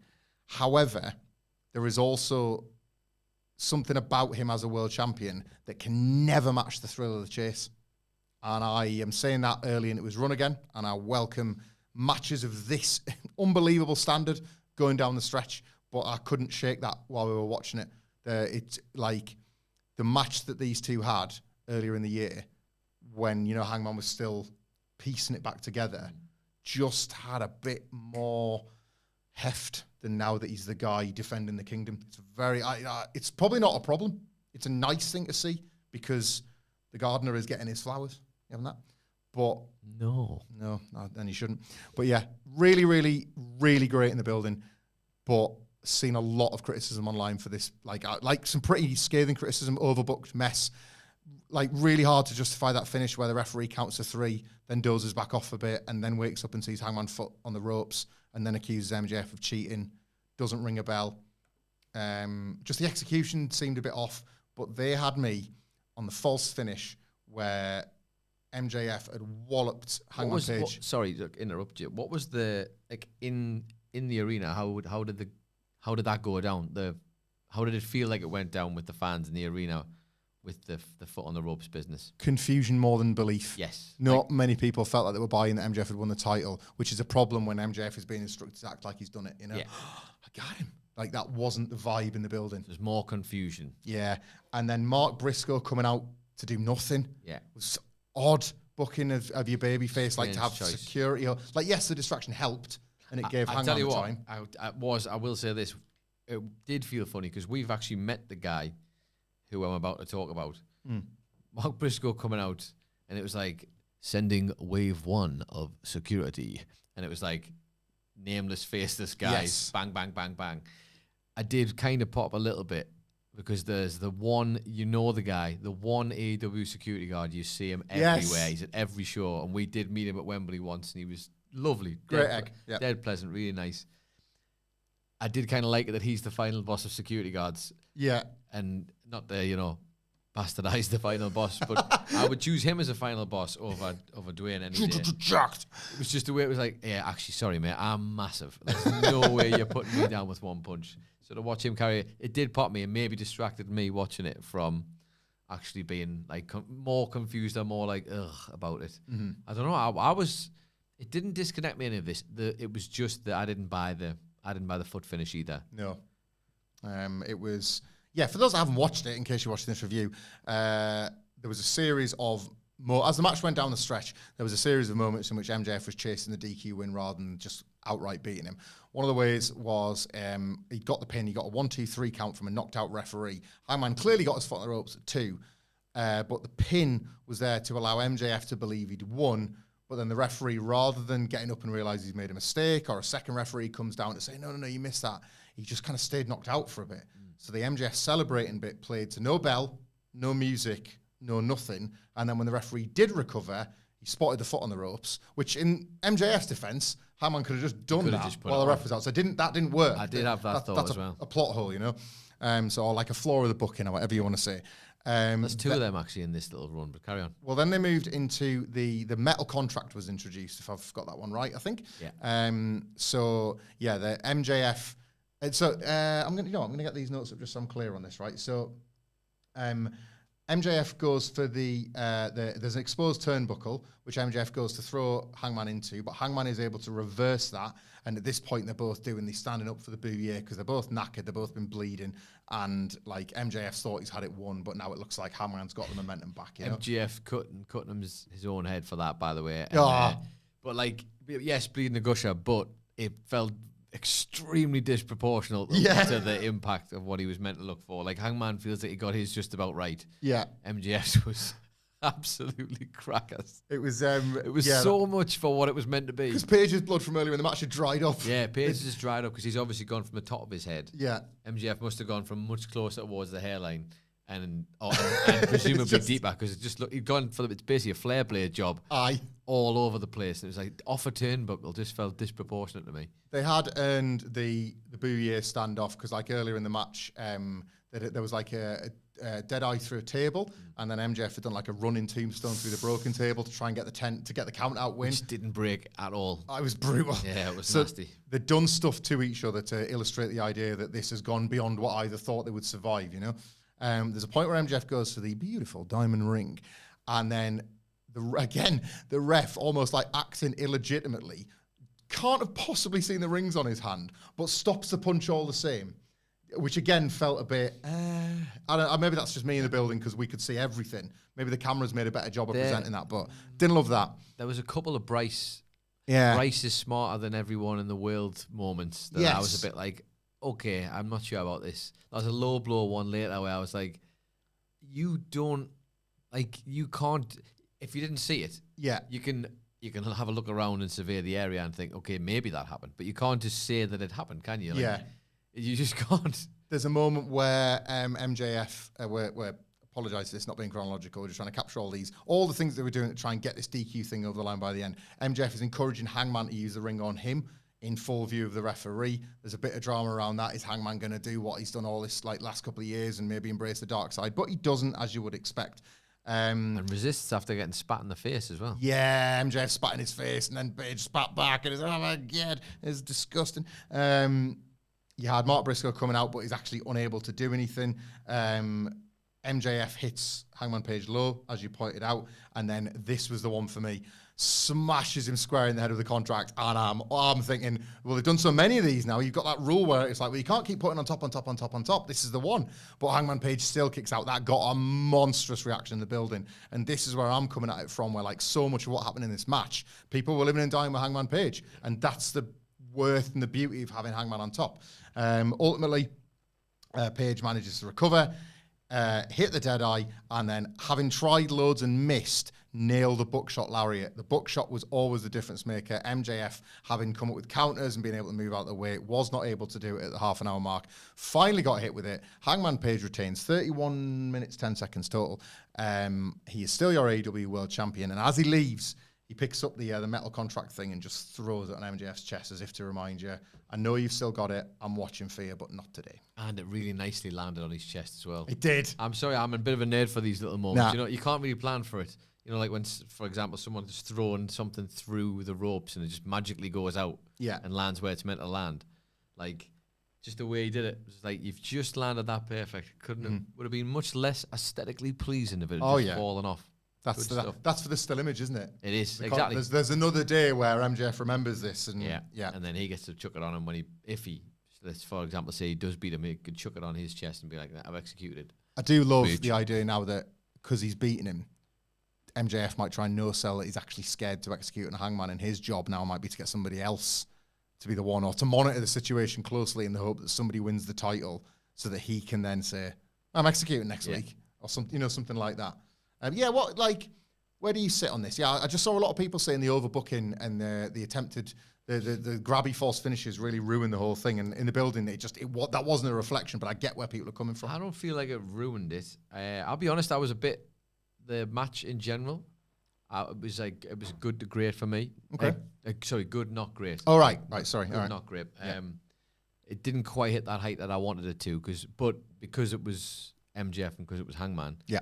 It felt like they're always going to get me on a few close ones. That contract one was great. Yes. And because he must have hit him so sweetly, or made it sound like he hit him so sweetly that it really did. Although again, Mr. Remsburg, if you want to be nitpicky, and I'll do that because Sidgwick isn't here and someone should do it. Someone should. If he's been so attuned to everything else, yeah, but apparently his ears don't work, and the entire stadium heard that now. Donk! He's predicting that someone's been low-blowed and predicting a diamond ring in MJF's hand, but he's not predicting the earth-shattering sound of a contract smashing off Hangman's head, and followed by the one the Hangman hits MJF with later on as a receipt. Turnabout being fair play. That needs to be a little bit more consistency there if you're going to get into the nitpicky level of it. But I enjoyed it, but I kind of wanted a bit more. But I would also suspect that, much like MJF tends to, they've left a bunch in the tank for another one. But they have already had a couple down there, so maybe not. Yeah. I don't know.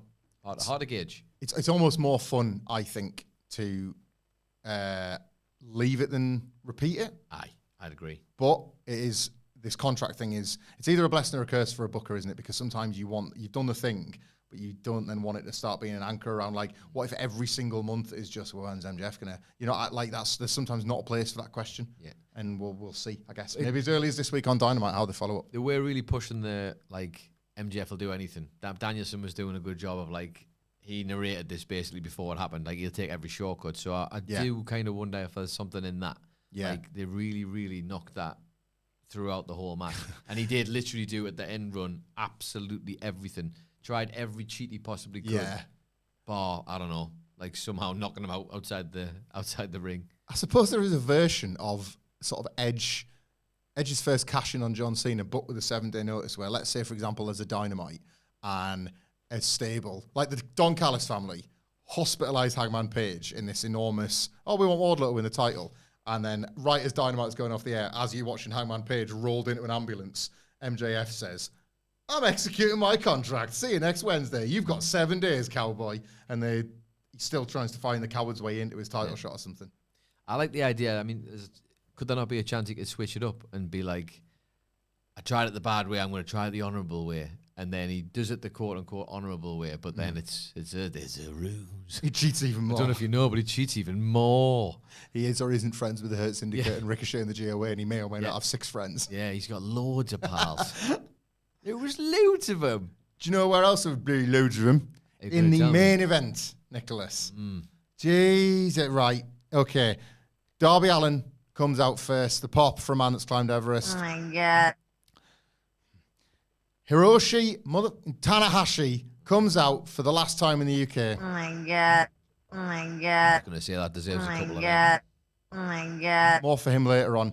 And Kota Ibushi's here. Then Kenny Omega comes out with his proper music. Oh my God. Oh my God. Oh my God. Do you know what? One for Kota. Oh my He was God. good here. Come on, yeah. He was really good here. And he was buzzing, by the way. He was absolutely vibing for just the babyface energy. When this team came together, and you were like, my God, that's some goodies. Yeah. Will Ospreay's entrance. I've used the comparison before. I know some people don't like it when I mention your Fed, but I've used the comparison before. It's very important to have that unmistakable top guy.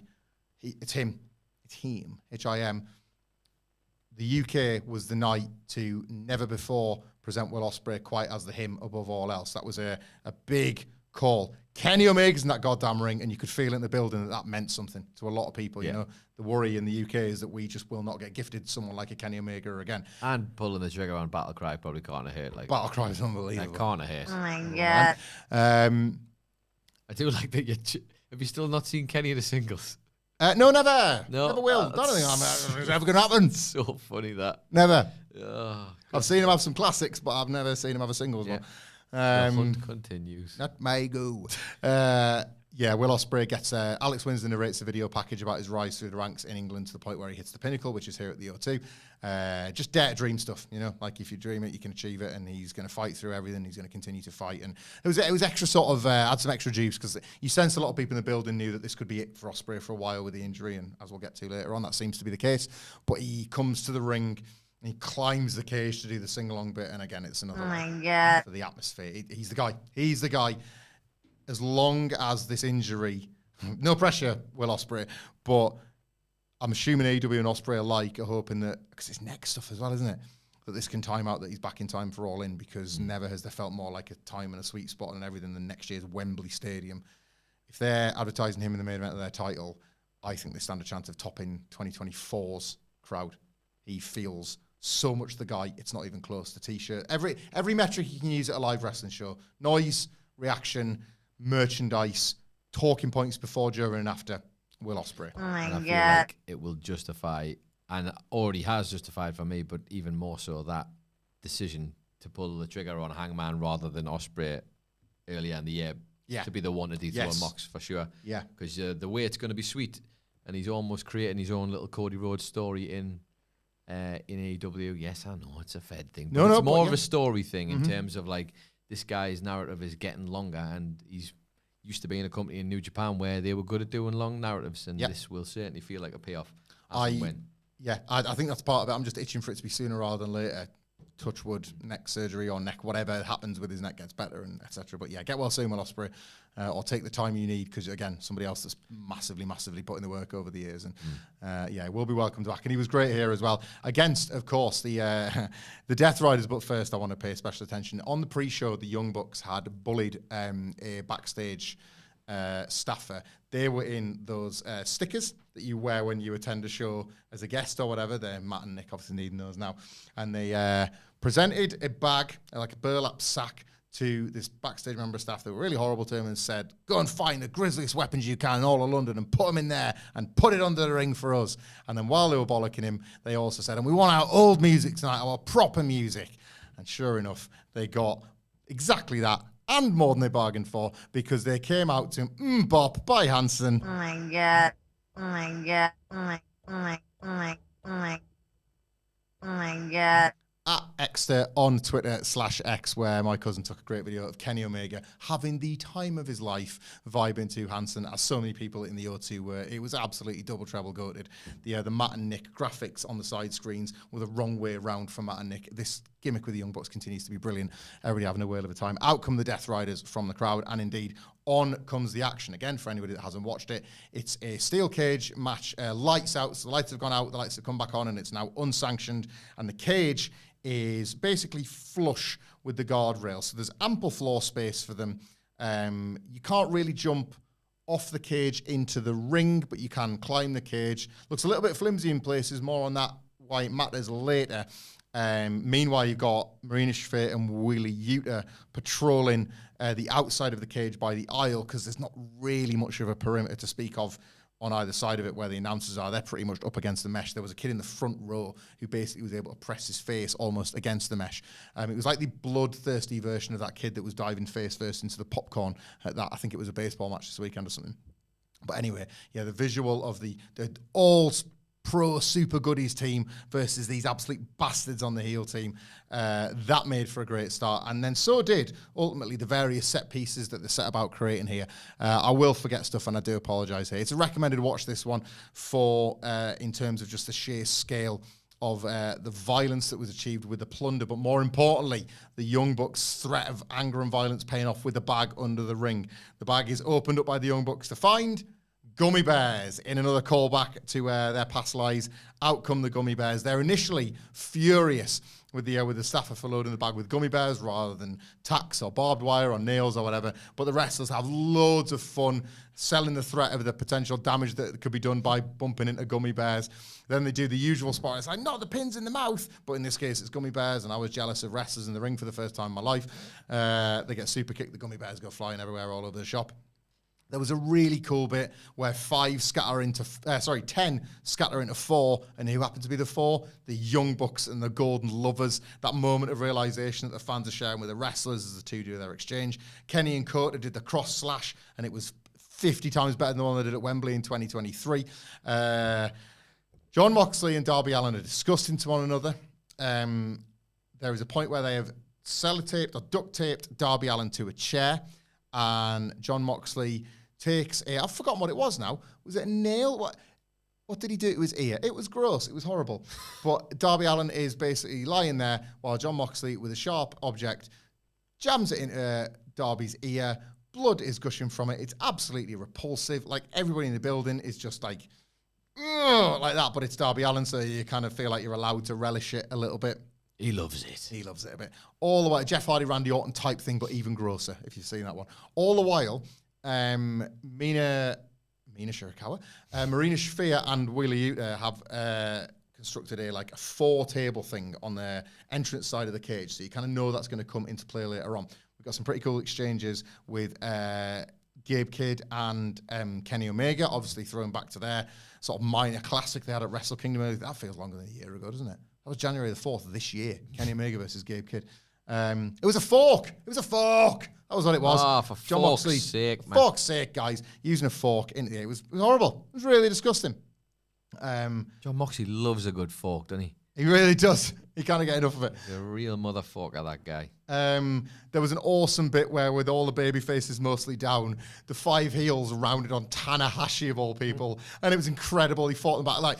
I'm not making jokes about the man, but running the ropes looks tough. Walking to the ring looks tough. But Tanahashi fighting back. Oh my god. Oh my god. AEW know what they're doing with legends. We've seen this with Sting. We've seen this with others. The presentation and preservation of Tanahashi's aura here was out the ass incredible. They are great at that, aren't Oh my God. He's fighting back against all the Death Riders. They couldn't look like bigger bastards. He gets it on 4 of them, but I think it's Moxley that manages to subdue him with the DDT. It's like none of the others could get him, and Moxley just luckily hits him with the Desperation DDT. So he's down and out for a little bit.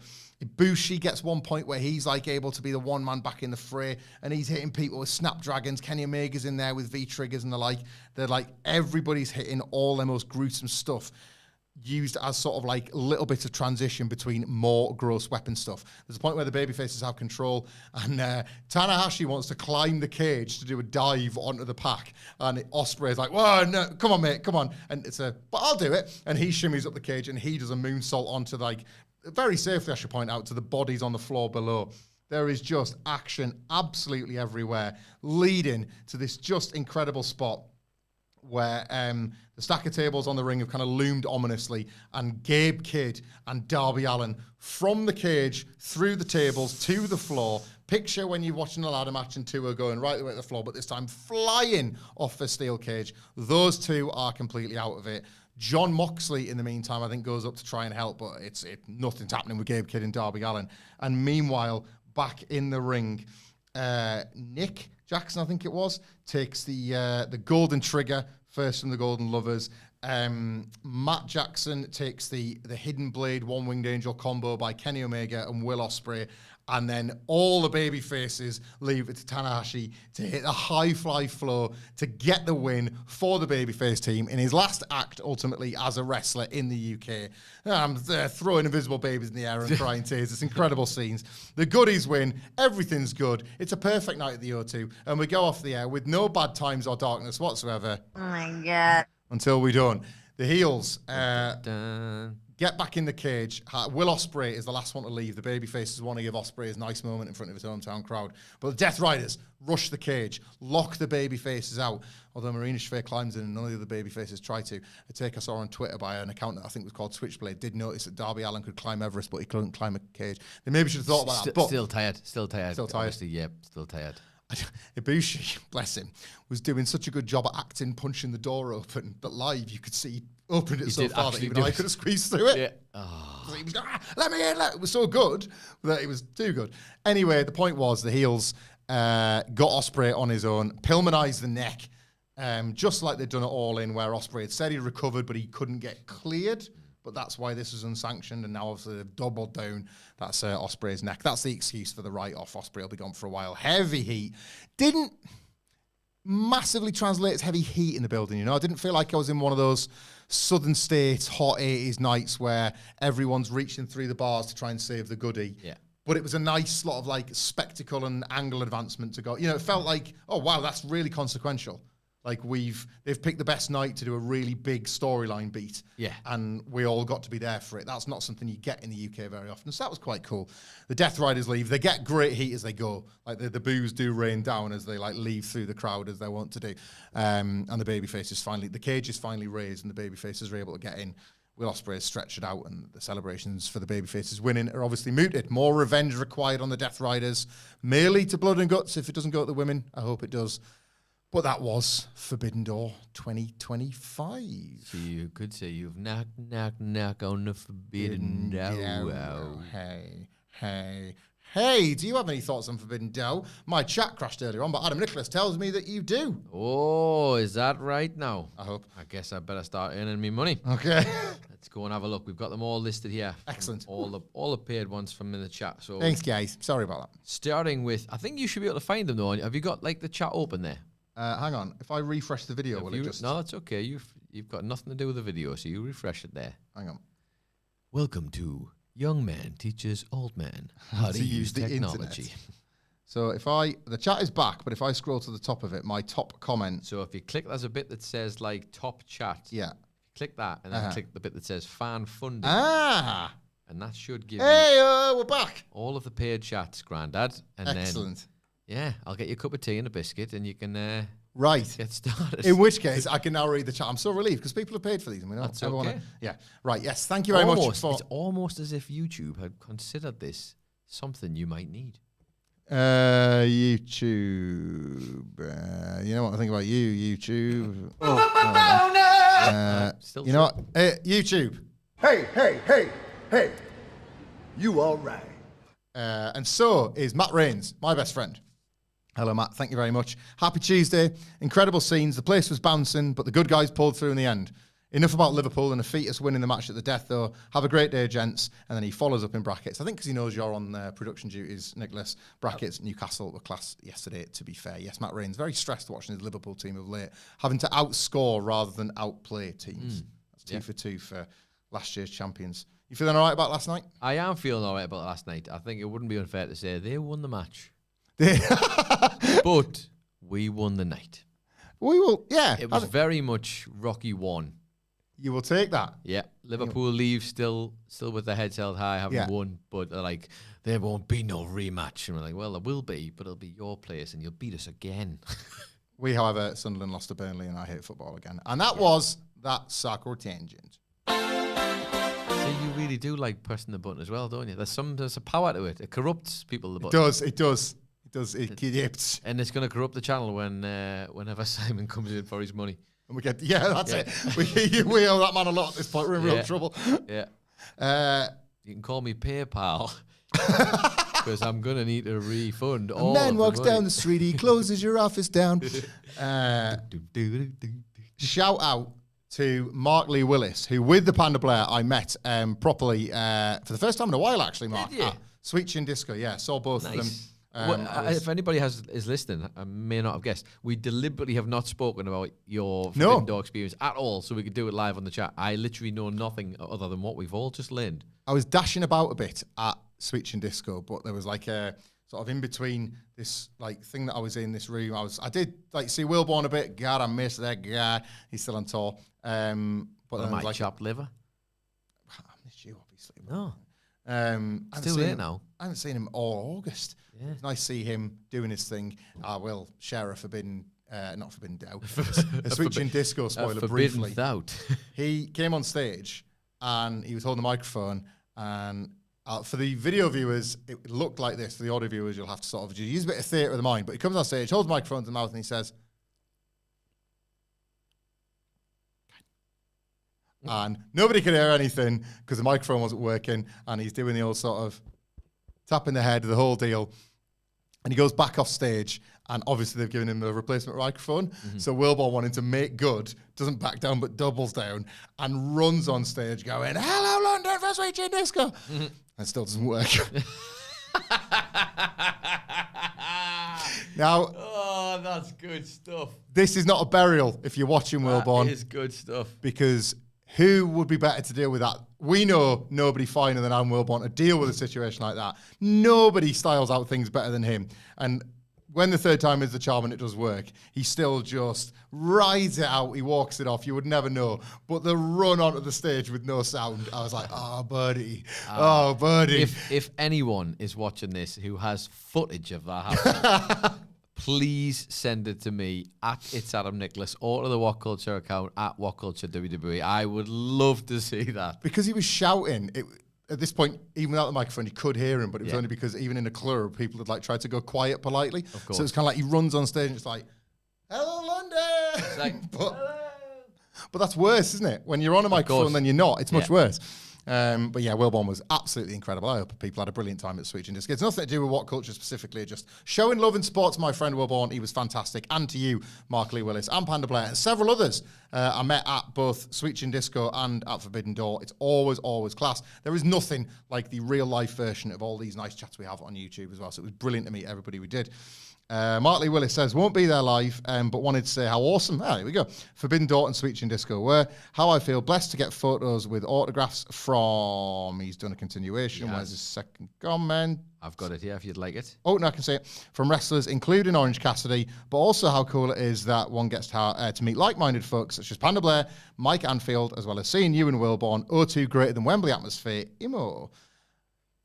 Atmosphere. He might be right on that, you know. Like it was... I just want to reiterate, it was nice to meet yourself and Mike and Panda Blair and many others. Atmosphere, I can get that. Like, it's an enclosed arena. Wrestling historically has talked about how the noise goes up in the stadium and it can go seemingly quite quiet for how impressive the visual is. So I get it. It was hot. It was definitely hot in the building. But then we make a good account for ourselves in the UK, don't we? So I'm not so sure. I think I'd still give it to Wembley, but I get where people are coming from. And often that's to your taste as well, isn't it? Like, with music, I like smaller venues rather than bigger ones. But I think in wrestling, I go the other way. But I get where Mark's coming from there. What else have we got? Steve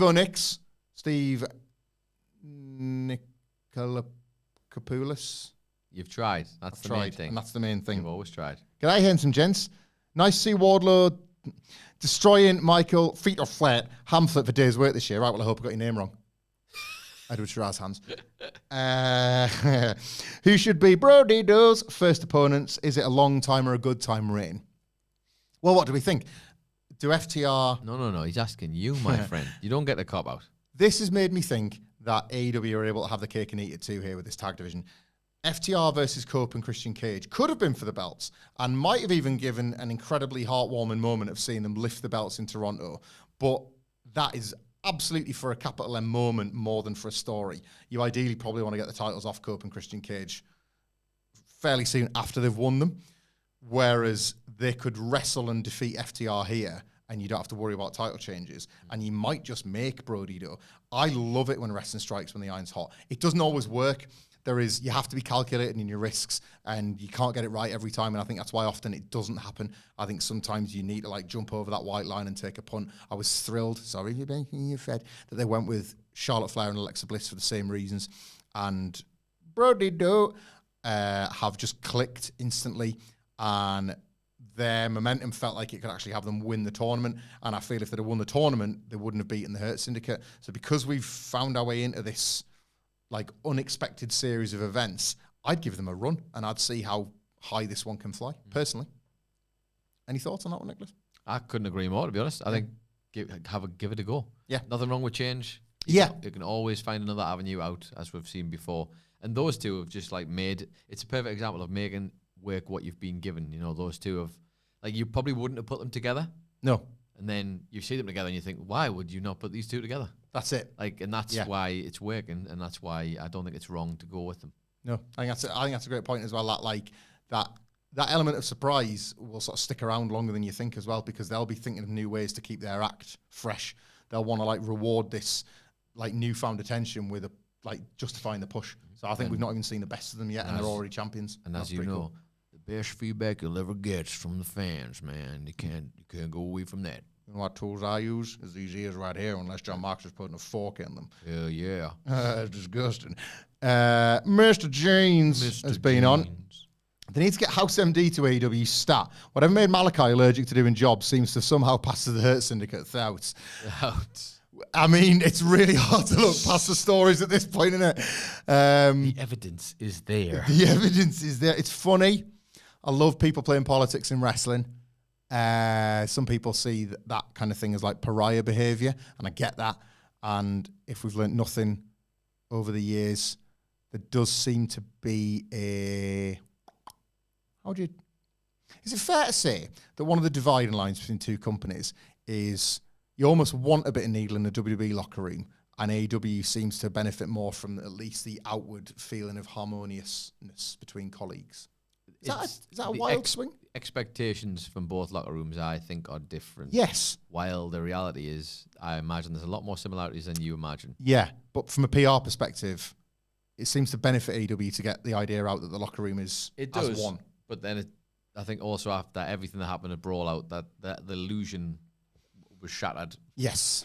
Irreparably, because you realise that no matter how good the intentions are of most wrestling companies, if not all, there's always going to be. There will always be needle, there will always be egos. Politics. Always.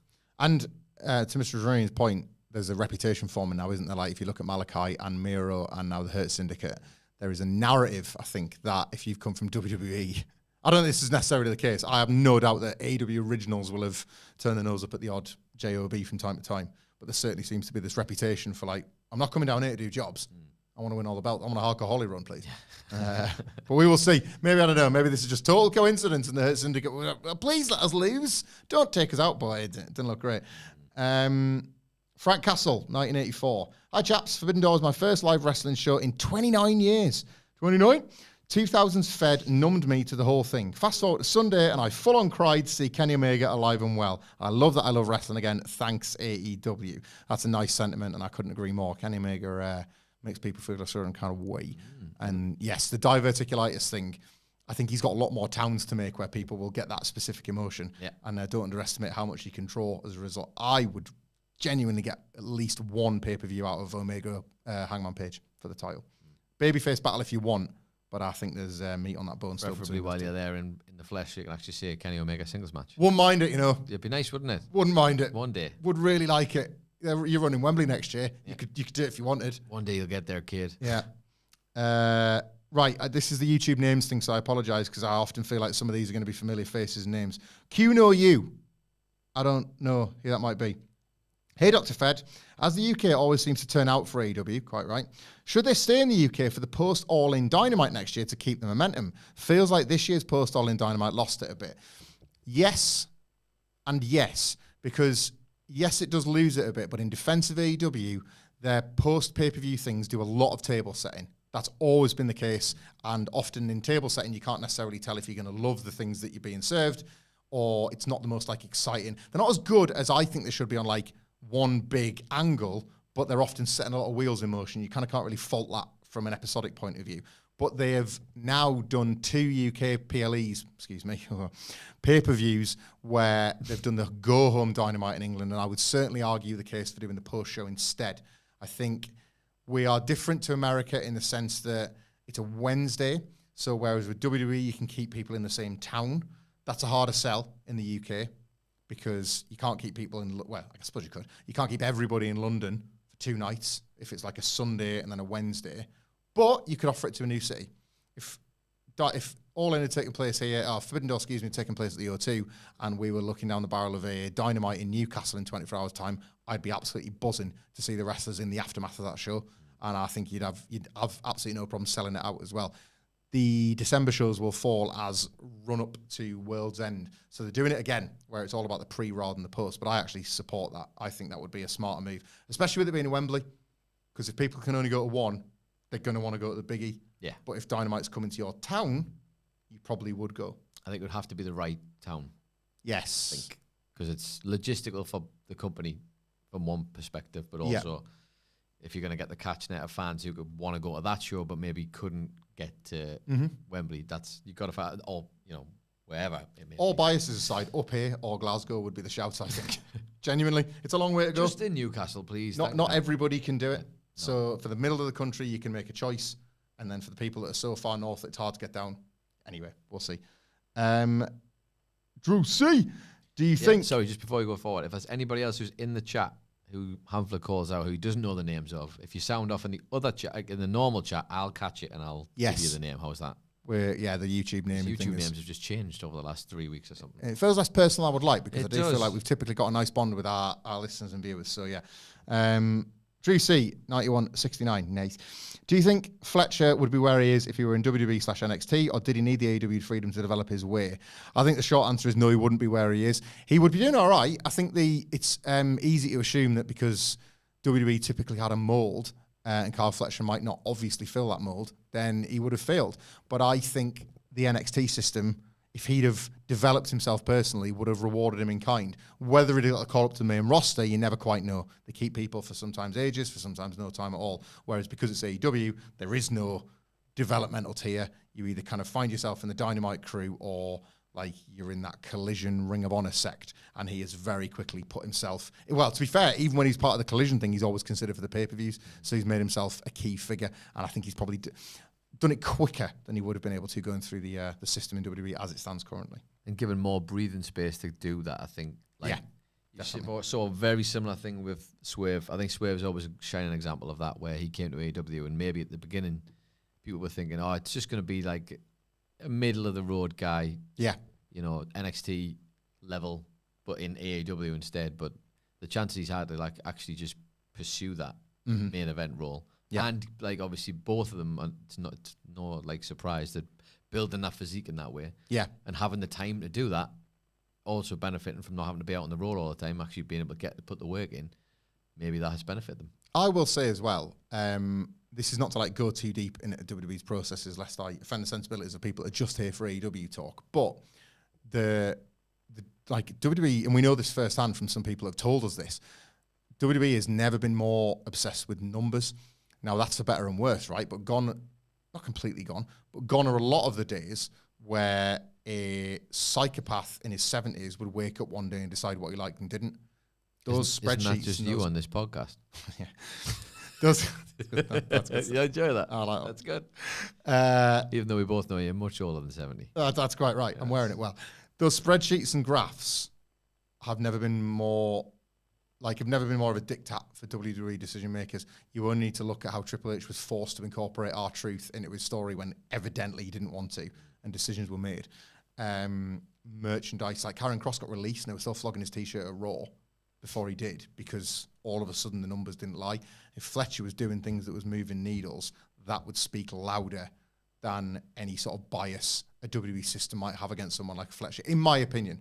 There's no exact science. I just sense that, especially the way he's gotten big as well, he'd be a guy that would be being talked about on socials and that sort of stuff. Anyway, well, we'll maybe never know, and maybe he'll do it all in AEW anyway. Generic 99. Again, I apologise if you have a more familiar nomenclature. Would ZSJ's style work in the modern WWE without being changed, or would that grapple technical style have to be changed to suit the audience? I think Zack Sabre Jr. as he is right now has never been more of a fit for WWE as it is right now. Whether that would work and anybody would get over, who knows? But Triple H wanted him in 2016 during the Cruiserweight Classic, and Zack said thanks but no thanks, and he kicked ass under the system's far tighter constraints, by the way.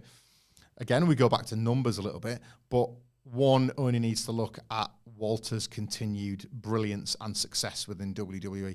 Zack has a similar style in places, but also has a similar promo style and a similar striking style, and would be given every chance to succeed. Now, that's not to say there wouldn't be political sharks out for blood, and seeing someone like a Zack Sabre as maybe not an ideal guy to work with, but it would literally take like 2 or 3 matches before they would realise, hang on, if I get in there with him, he's going to make me look class. Zack Sabre Jr. does not have many bad matches, because what he does is, with a couple of those little double squeezes that tell you to roll left or counter right, he will make you look like $1 million, and wrestlers will sharp learn that if he's good for them, they might as well be good for him. I think he would do great, actually. And he's bulked up a bit as well, and that does matter in WWE. There's that size disparity thing where you worry that everybody wants to make the jump look like Microman taking on Omos. Zack's added just enough build without filled out that frame of his. Without compromising the fact that he's that like slippery octopus wrestler. He makes everybody look great. I think the roster would love having him there.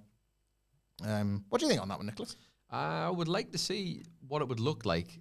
I just feel like he's got way too much. It feels like he's got way too much freedom and way too much like say on what he gets to be right now, which is a case for quite a few of the guys who've really excelled outside of that WWE system.